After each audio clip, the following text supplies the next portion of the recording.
Hello, hello. Are you guys able to hear me? Hello. Yes. Okay, perfect. So today we'll be discussing our next topic, that is acute renal failure, and along with that we'll also be discussing our next important topic, that is nephrotic syndrome, right? And so we are going to spend some time on it, and we'll be discussing each and every concept, like what is acute kidney injury, what are the different parameters in order to look whether we have acute kidney injury, and what are the causes and everything. Okay, so first of all, let me just share my screen. Can you guys just see my screen? Hello. Yes, we can. Yes. Okay, okay, that's great. Okay, so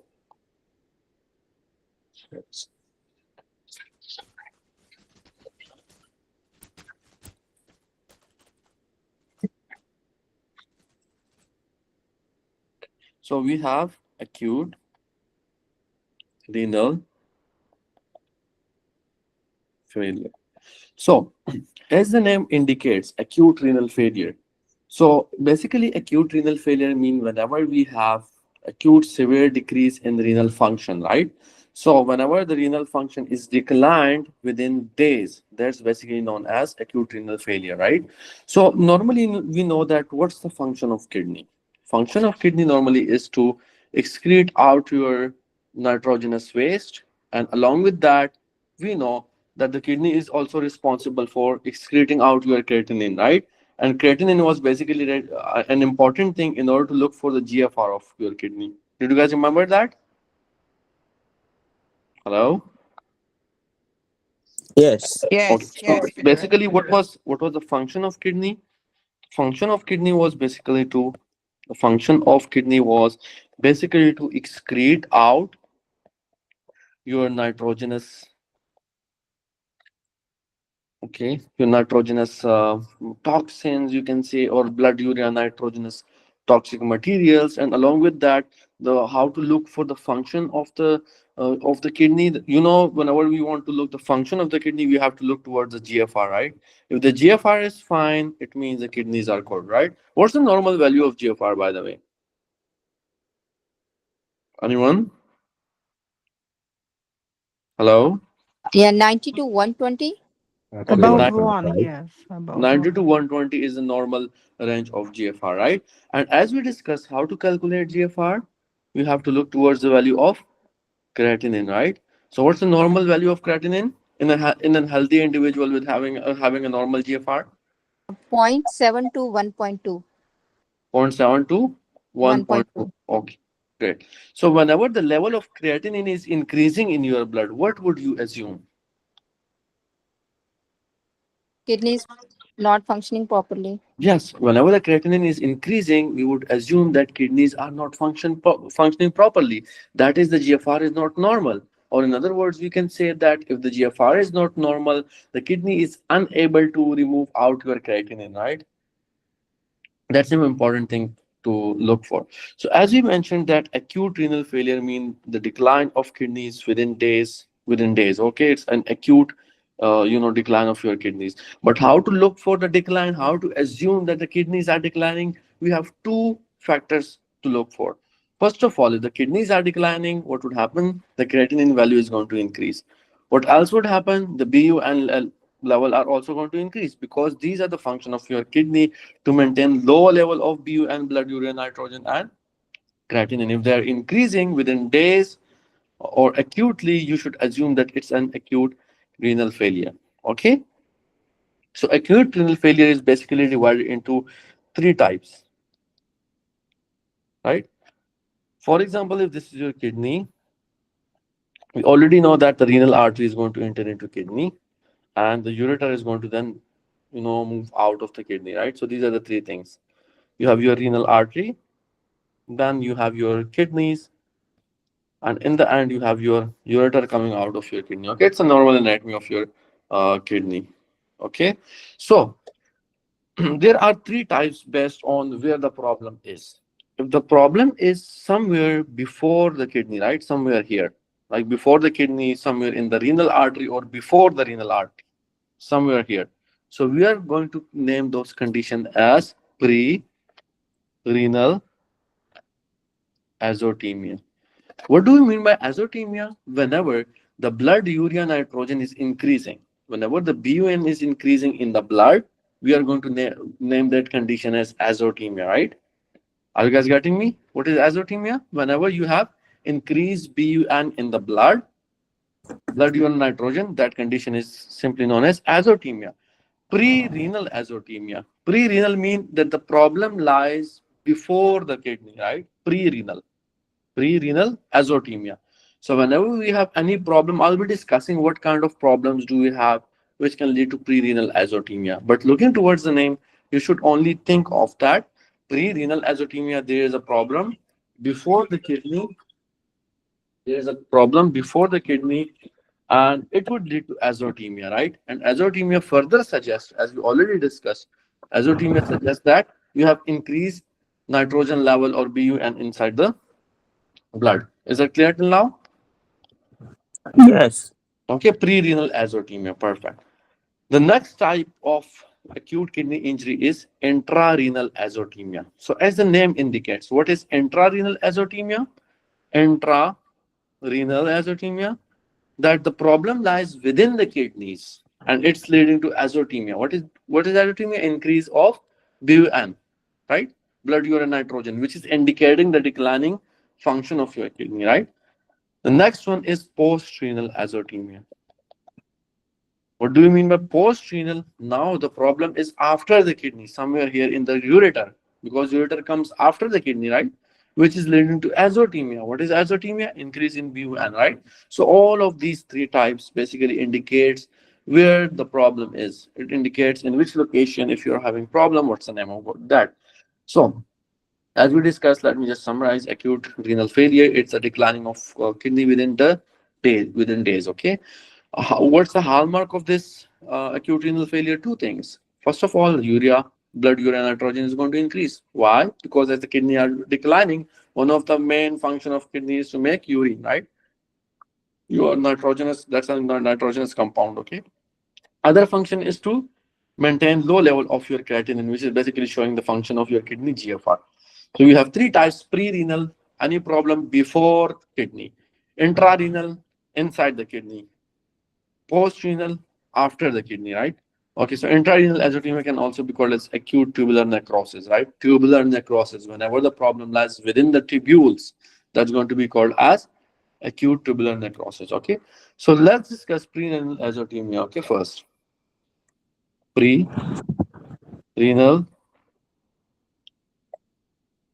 azotemia. Okay, as we discussed, whenever the problem lies before entering into the kidney, which leads to azotemia, that's simply known as prerenal azotemia. So what are we going to see in this, right? For example, now let me just tell you one thing. Okay, let me just tell you an interesting thing. For example, if we have less blood entering into the kidney, if we have less blood entering to the kidney, what would happen to GFR? Reduce. It would Reduce. decrease. If you have less blood entering into the kidney, what would happen to the clearance of your blood urea nitrogen? Increase. Increase? Decrease. Will decrease. Two Decrease. Decrease. Decrease, perfect. Okay, for example, if this blood which is entering into the kidney is reduced acutely within days, for example, how? If an individual is having a cardiogenic shock, if an individual is having hypovolemia. So can this definition fits this criteria?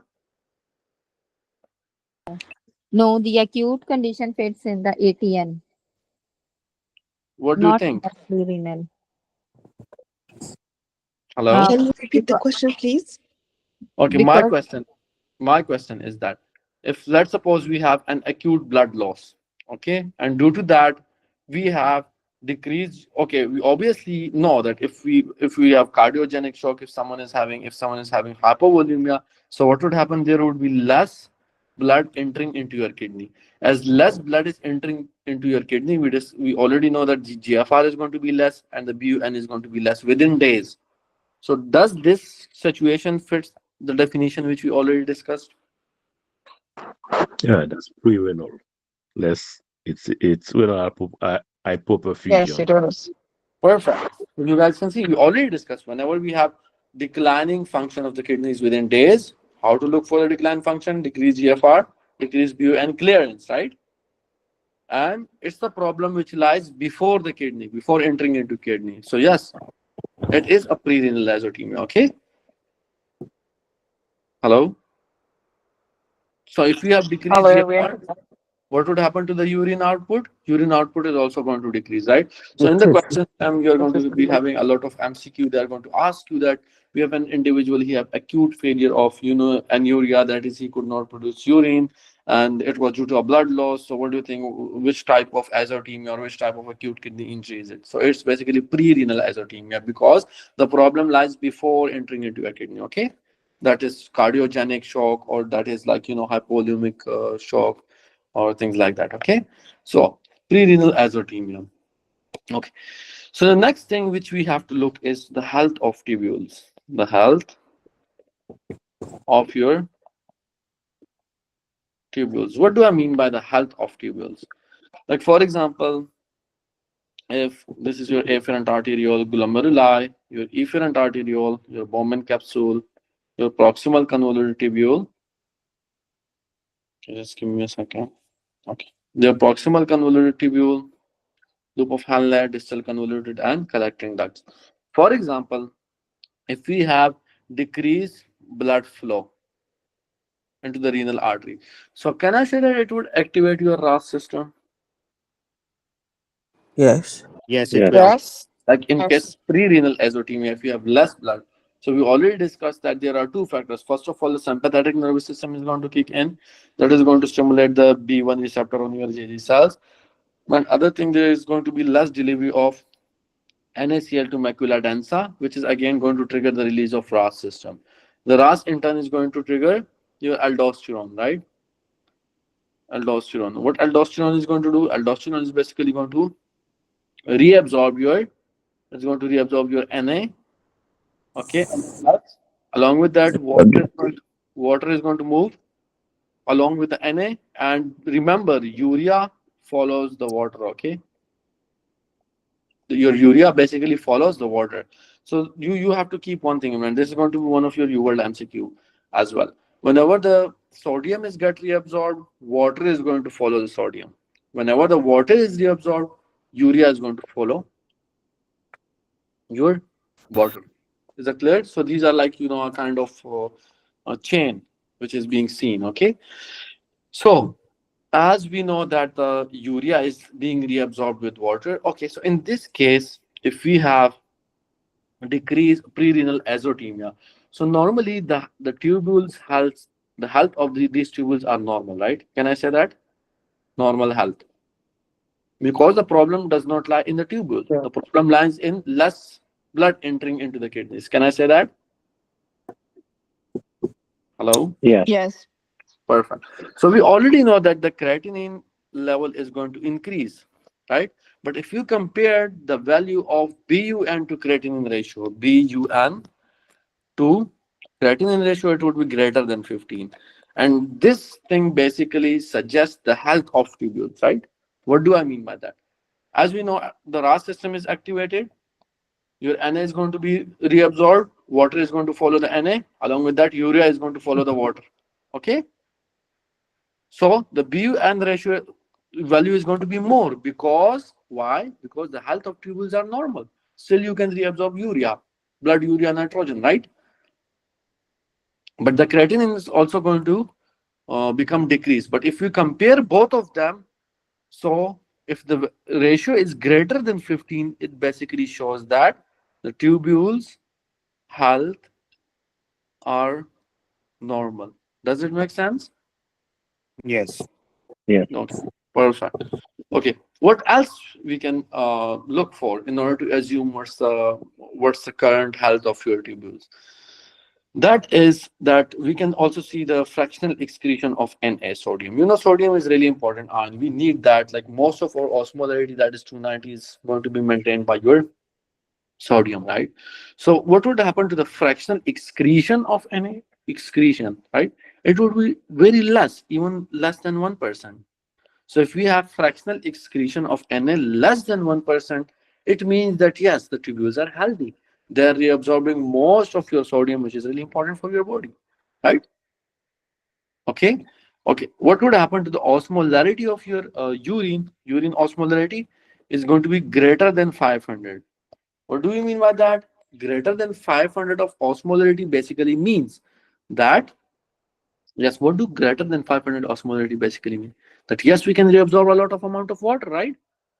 Maintaining, a large osmolarity of your urine. How do we maintain the osmolarity of urine?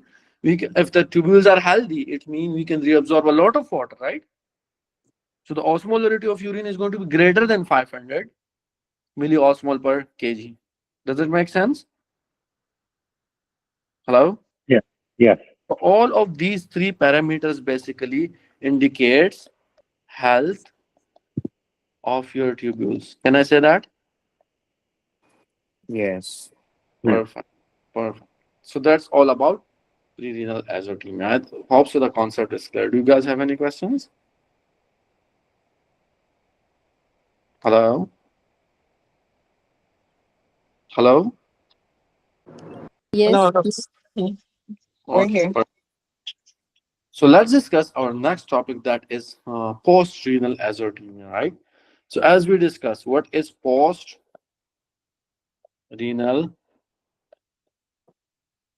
azotemia? Let's discuss. We discussed that whenever we have problems which arises after the kidney. So this was your renal artery, these were your kidneys, and these were your ureters, right? So if we have problem arising after the kidney, for example, in the ureter, and what kind of problem that can be? It can be ureteral obstruction, right? So for example, if we have an acute obstruction of your ureter, what would happen as a result of that? We already know that. If you have obstruction, if you guys remember, we discussed this case. What happens? All of the urine is going to, build back, right? The urine is going to build back, backward, backward, backward. In the Bowman capsule, the hydrostatic pressure is going to increase. Did you guys remember that? What would it do to GFR? Yes. What would it do to GFR? Reduced. Decrease. The Decrease. GFR is going to decrease. If the GFR decreases, it means that the BUN clearance would also decrease, right? If you cannot, make GFR, it means you cannot excrete out your blood urea nitrogen. So can I say that again, it would fits the criteria, the definition of acute kidney injury, but it's a problem which lies after the kidney. Can I call it as post-renal azotemia? Yes. Post-renal azotemia. Okay, why? Because the GFR decreases, blood urea nitrogen. Clearance, okay, it's a clearance, okay? Clearance also decreases. That is the blood urea nitrogen in the blood would increase. Azotemia, that's azotemia, right? So let's name it as post-renal azotemia. Okay. Now, we are concerned about the health of tubules, right? We are concerned about the health of tubules. So remember one thing. Initially, when this kind of obstruction occurs, the tubules' health are going to be normal, right? Normal health of the tubules. But with time, if this obstruction is chronic, then we are going to see decline of tubular health. Okay, so how do we write down the normal health of tubule? We already know that the BUN to creatinine ratio is going to be greater than 15, which indicates a normal health, right? Hello? Yes. Okay. What else would happen? Okay, what would happen to the fraction excretion of your Na? If initially it's normal, it would be less than 1%, right? Hello? Yeah. Yes, Okay, sir. Yes. perfect. Okay, fraction excretion of Na is going to be less than 1%. And what would happen to the urine osmolarity? More than 5. More than 500, which indicates a normal tubular health. Not. But with time, if the kidneys function are declining, so what would happen to BUN, the creatinine ratio? Yes. It would be less than 15. What would happen to the fractional excretion of Na? It would be greater than 1%. We are going to excrete out more Na, right?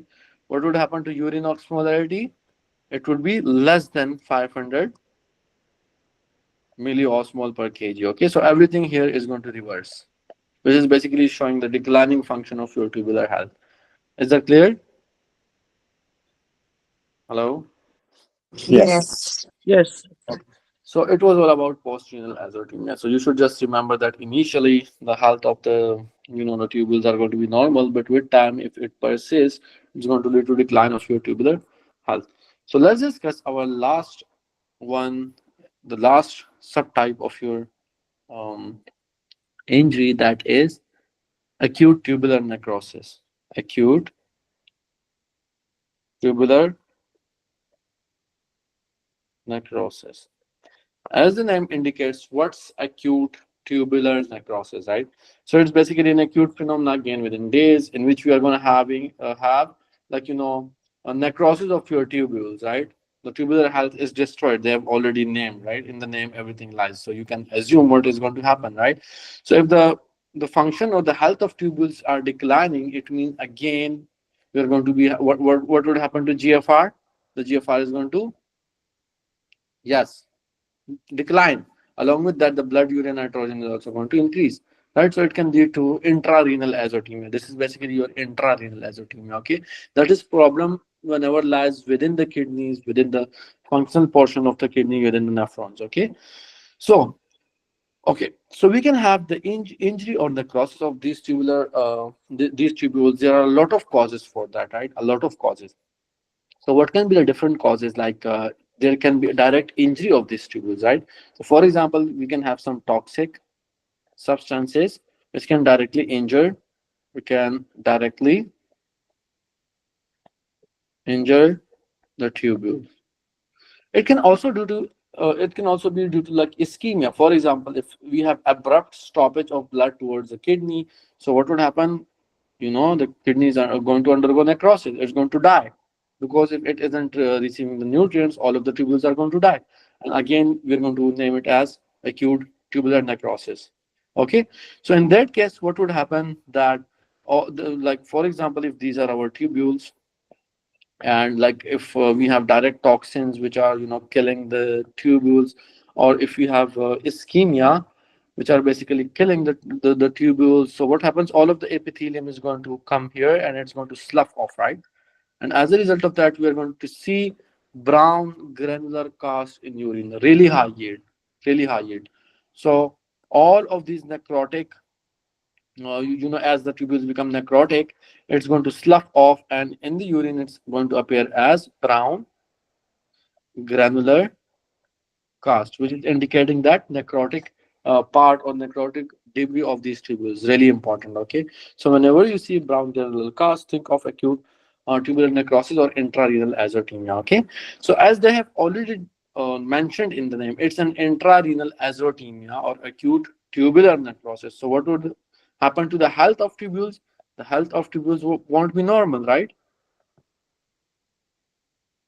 Okay, and how do we indicate the abnormal health of tubules? We already know that BUN to creatinine ratio is going to be less than 15.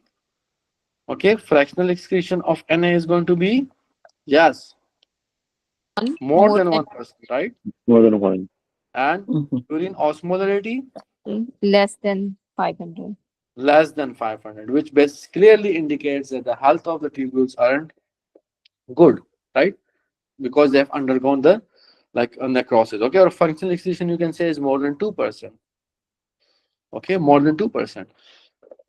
Okay, so let's discuss the different toxins, as we already discussed, that it can be due to ischemia, it can be due to some nephrotoxic substances, right? So let's discuss ischemia. What is ischemia? For example, if we have decreased blood flow acutely towards the kidney. So my question for you guys is, which part of your nephron is going to be the first one which is going to undergo necrosis if you have ischemia?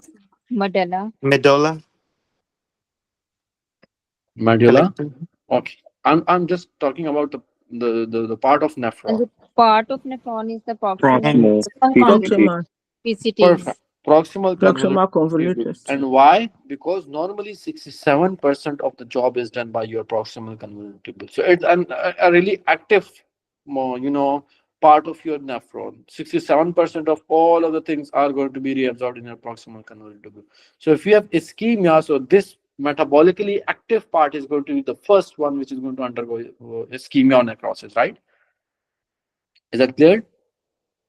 Okay, so the proximal tubules and medullary segment of thick ascending limb are particularly susceptible to ischemia as well because they also do a lot of job.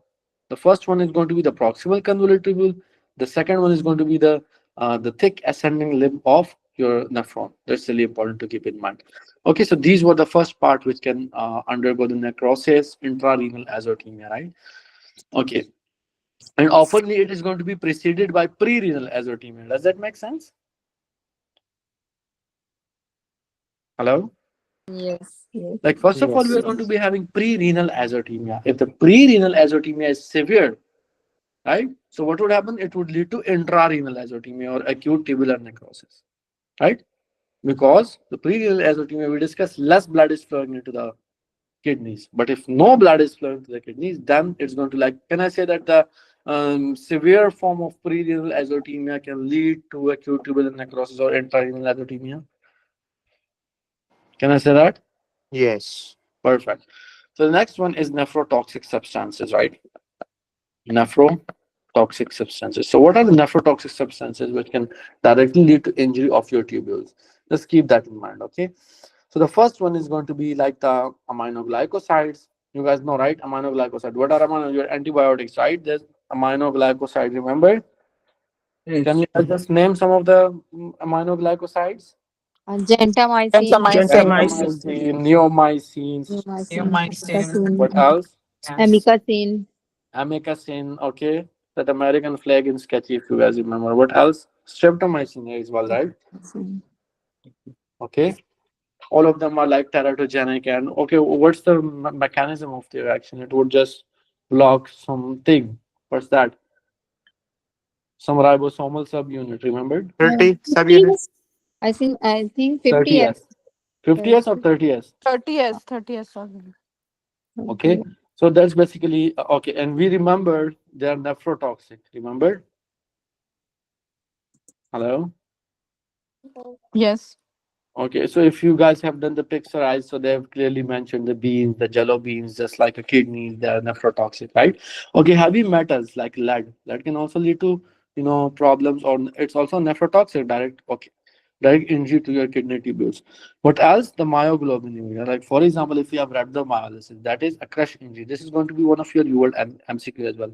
You have an individual, he have a crush injury, right? All of his myocytes are broken down. The myoglobin is released into the blood. So myoglobin itself is toxic to your kidney tubules.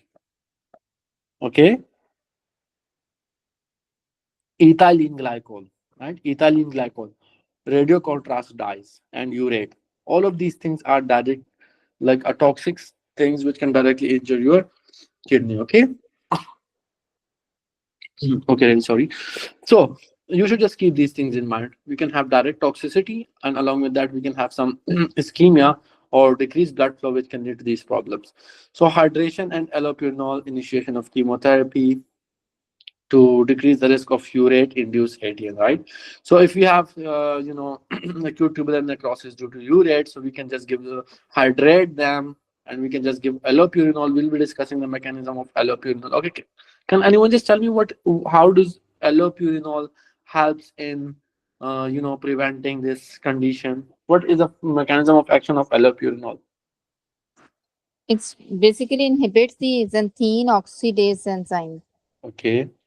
So it leads to decreased production of uric acid, Yes, basically. decreased production of uric acid. So urate itself is a direct toxin to your tubules, right? So if you give them allopurinol, it can help prevent this condition. Okay, it can help prevent the as we discussed, the acute tubular necrosis.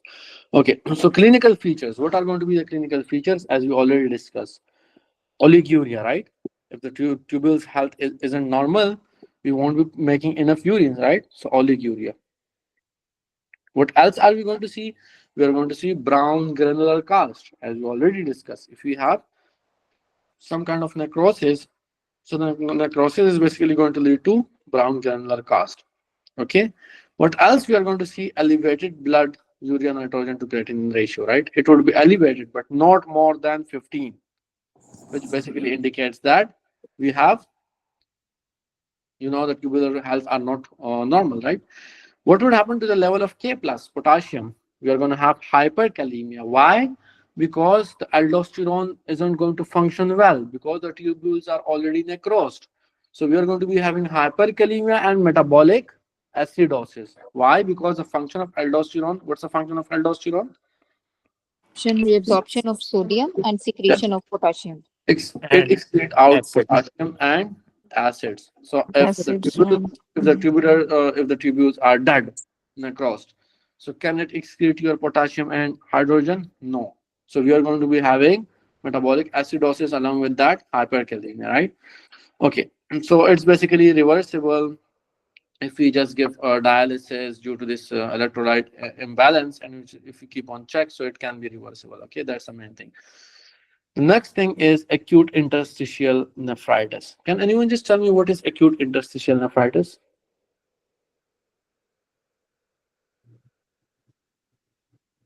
Yes.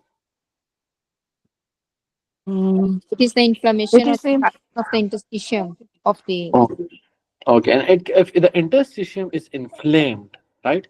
The yeah. interstitium and the tubules, right? So basically, it's a drug-induced hypersensitivity, like by administration of certain drugs, for example, NSAIDs, penicillin, and diuretics, right? So, okay, the next topic is acute. Let me just change the color. Acute interstitial nephritis. Okay, so in acute interstitial nephritis, what happens that we're going to be having, it's basically a drug-induced hypersensitivity. Okay, which drugs can cause it? The NSAIDs, the diuretics, Penicillins. and Penicillin. penicillin.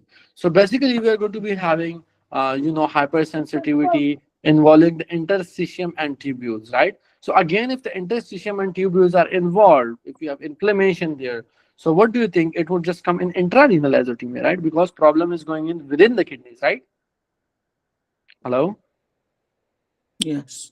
Okay, so if we have intrarenal azotemia, again, we are going to be having oliguria, we are going to be having like fever, rash, and rash is basically going to be like days or weeks after starting the drug. Eosinophils, because it's a hypersensitivity reaction, right? That's commonly seen. Okay, and it can lead to like, renal papillary necrosis. So the next topic is going to be renal papillary necrosis. Okay, what are renal papillae? Anyone? Papillary. Hello? Okay, so if you guys remember, if these are our In pyramids kind of, calyces, if these are the between the calyces. sorry. See, Oh there yeah. are cone-shaped structure within the kidney medulla. Yes, within the kidney medulla, basically we have the pyramid kind of structure, and these tips are basically known as the renal papilla, right? So sometimes what happens, we know that in the medulla already the blood supply is really really low, right? So if someone is having a generalized shock, so that medullary portion is going to be susceptible to ischemia, right? So sometimes what happens if it becomes ischemic, all of the papillae are going to slough off, right? All of the papillae are going to slough off, and as a result of that, what would happen? It's going to appear as a slough of bloody blood which is oozing out of from your the outlet of your ureter, like at the trigone, if you guys remember, right? So at the trigone, if you're just seeing some blood coming out, so renal papillary necrosis can be one of its type, right? So there are different causes of renal papillary necrosis. As we discussed sickle cell trait, we discussed what happens in sickle cell trait is that we're going to be having micro occlusions, right? Micro occlusion, like the micro blood vessel can become occluded. So in the sickle cell disease, basically, whenever we have a stressful situation, so your red blood cells are going to be converted in a form of sickle, right? So once they are in a form of sickle, they are unable to, provide oxygen to the small vessels, right? It can lead to dactylitis. So in case of kidney, once these blood, once like we have stress or hypoxia and it becomes sickle, again, these medullary portion or these papilla can die off because of that. Okay, and once they die, what would happen as a result of that? As a result of that, we'll be having renal papillary necrosis. Okay, so sickle cell trait can do that. Diabetes itself can cause it. Like a certain analgesic abuse can cause renal papillary necrosis and acute pyelonephritis. If we have infection of the kidneys, again, infection can also lead to necrosis of these papilla, right? So this was all about acute tubular, acute kidney injuries. Also, you guys understand. And the next topic which we are going to discuss is nephritic syndrome. Okay. Hello. Yes. Okay. Perfect. So nephritic syndrome. So let's discuss nephritic syndrome in detail. Okay. And after that, we only have like two topics remaining in the pathology, and then the pathology is going to be finished. That is, after the nephritic syndrome, tomorrow we are going to finish off the pathology, right? Okay, so we are going to discuss urinary tract infection, along with that some neoplasias, and your topic is done. Then we are going to discuss pharmacology. Maybe Dr. Muaz is also available, till that time. Okay, as he already mentioned. Okay, so nephritic syndrome.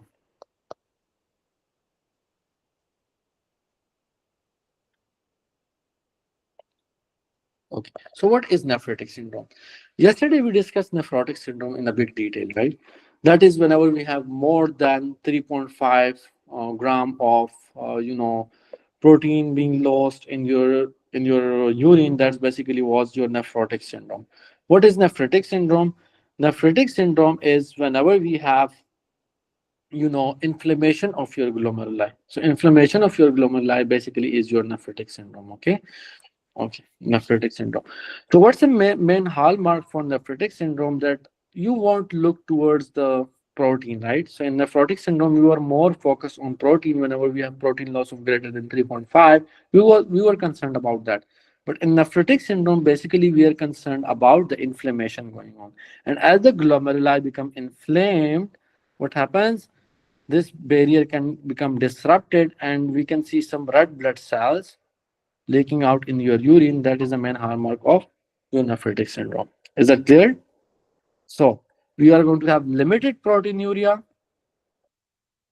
that is proteinuria less than 3.5, but we are going to be more concerned about the blood coming out in your urine. Okay, because if you have inflammation there, we're going to be having blood forming there.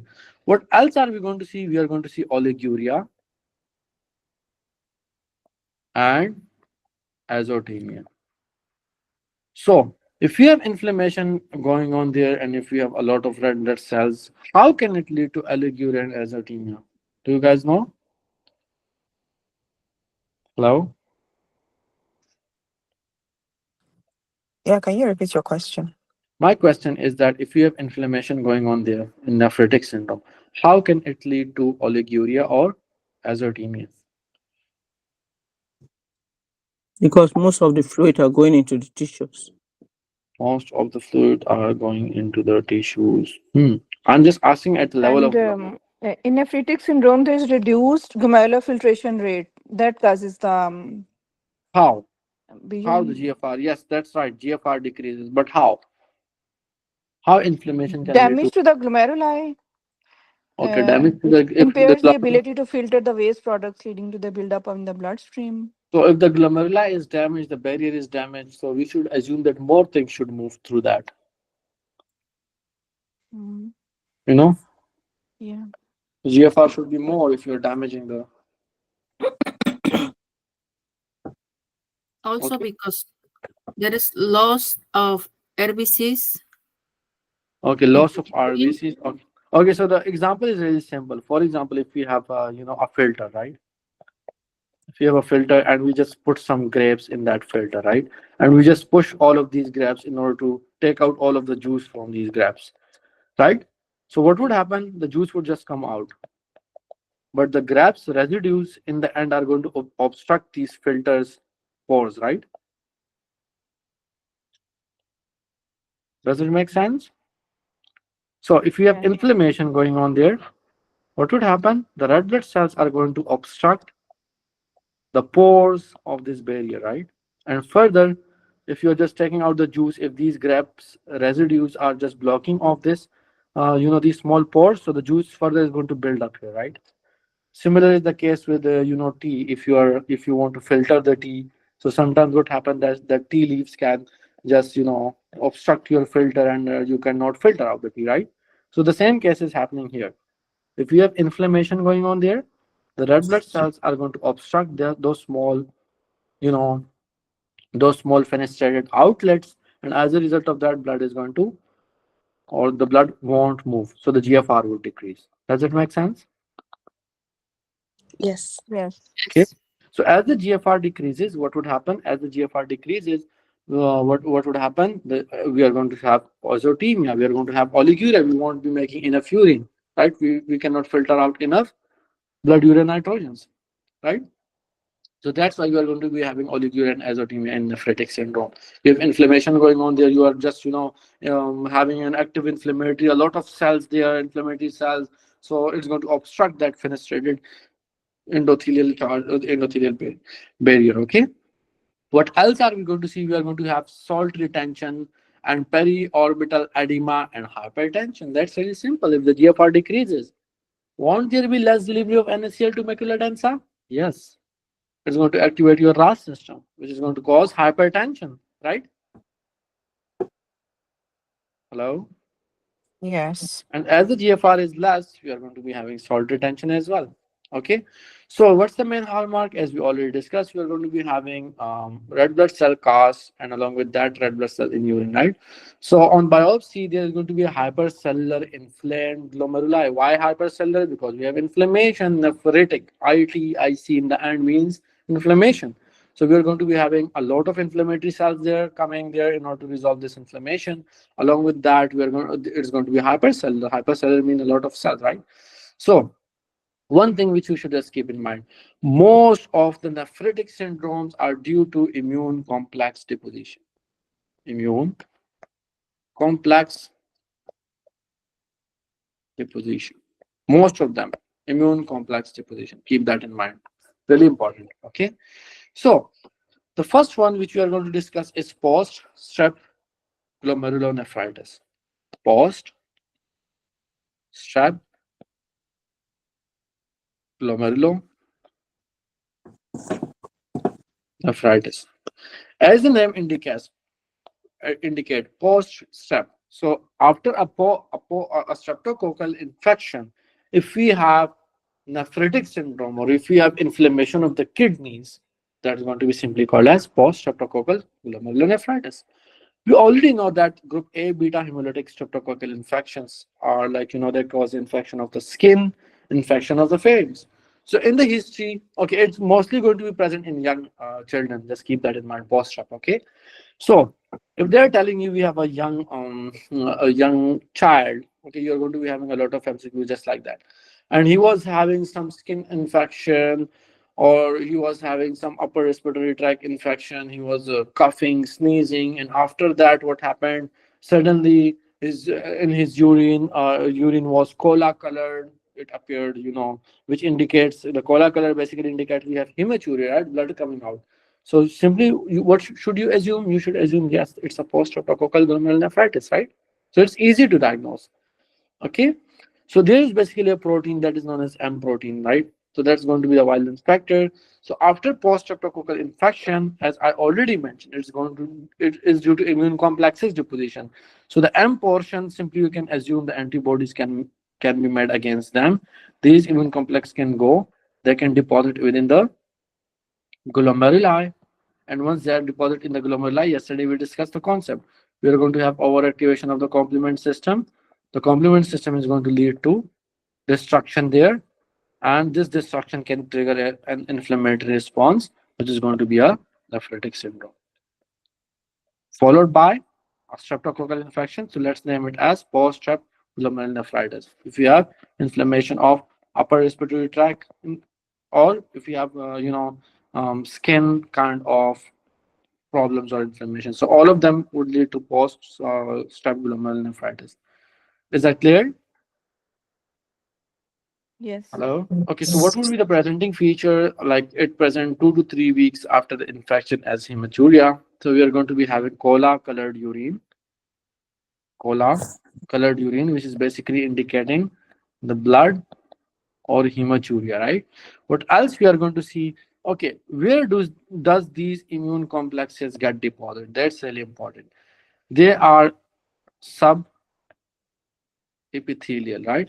So if you want to view it, on electron microscopy. So for example, this is your podocytes or epithelium, right? So these immune complexes are going to deposit their subepithelium and they're going to appear as subepithelial humps. Okay. Hello. Yes. Okay, so what's going to be the treatment for post-streptococcal glomerulonephritis? The treatment, okay, but in children, it won't progress to renal failure, but in adults, 25% of them can lead to rapidly progressive glomerulonephritis. So we are going to discuss rapidly progressive glomerulonephritis tomorrow. Okay, that's a little bit big topic. We have to spend some time on that. So tomorrow we are going to finish off this entire discussion. Like we only have then two types of the nephritic syndrome left, but you guys know the concept. What is nephritic syndrome and the concept, right? So we are going to apply the same concept to like tomorrow's pathology, which we'll be discussing. Okay. So this was all about today's lecture. Did you guys enjoy the lecture? Hello. Yes, we did. Yeah. Okay. Okay. So I want to mention one thing. From today, we are going to be having a daily UWorld sessions, right? But the UWorld session, I wanted to, shift to the, like, um, to the, okay, it's more to the morning, okay? Last time which we discussed class, Dr. Mahim usually took, right? So I want to just, do the UWorld session at that time because it's like quite hard for me to take back-to-back sessions after this, right? So we will be having a UWorld session. I'll just announce that in the group as well. So in the morning, till we do not have Dr. Moaz and Dr. Maheen, they have moved to US. They're going to settle for some. So it's very hard for me to take back-to-back sessions, right? Like one session of these, this, and after that UWorld. So it would be better for me to take some rest, and in the end of the day or in your morning time, I'll just take the UWorld session. Okay. So in the evening, we are going to be having these regular session. In the morning, we are going to be having UWorld session. Once Dr. Maheen and Dr. Mosk just come back, then we are going to continue it in the same way. Okay. So please, for these days, please just do a little bit compromise with us because it's really hard for me as well in order to manage each and everything. Okay. What time is the UWorld class in the morning? So the UWorld, usually Dr. Maheen took at which time? She usually, I think she usually took at 7 o'clock. It was around 7. that was around 7, right? Yeah, Okay, Seven, so seven seven, East- It's seven in the morning, right? Yes. 7. Is Seven it in the 7 Eastern? yes, EST. I guess it was EST. Okay, so I'll just confirm the timing. I'll just send it. You guys can have a proper rest, and in the morning, we are going to have you will discussion. Okay. Thank you so much. And tomorrow we are going to finish off this discussion. And along with that, then we are going to be having last day for our pharmacology. Then I'll be giving a bootcamp session. Again, we're going to be having an assessment session. It was not 7 Eastern. It was 7 Pacific. I think it was around 10 Eastern. Okay, 10 Eastern time zone. Okay, Mm. 7 And Pacific. 7 Pacific. Yes. Okay, I'll just confirm that and I'll just send the timing in the group. So, but I don't want to miss those UWorld session as well. So because we already have missed a lot of sessions. Dr. Maheen is still in Turkey. She is going to move to US in a few days, and then she's going to start our UWorld sessions. But we don't want to miss that. Okay, so I'll be discussing those entire UWorld discussion with you guys. Okay, but after the timing is going to be changed because it's very hard for me to take these back-to-back sessions. Okay, thank you so much. Thank you and have a nice day. Okay. Thank you. Uh,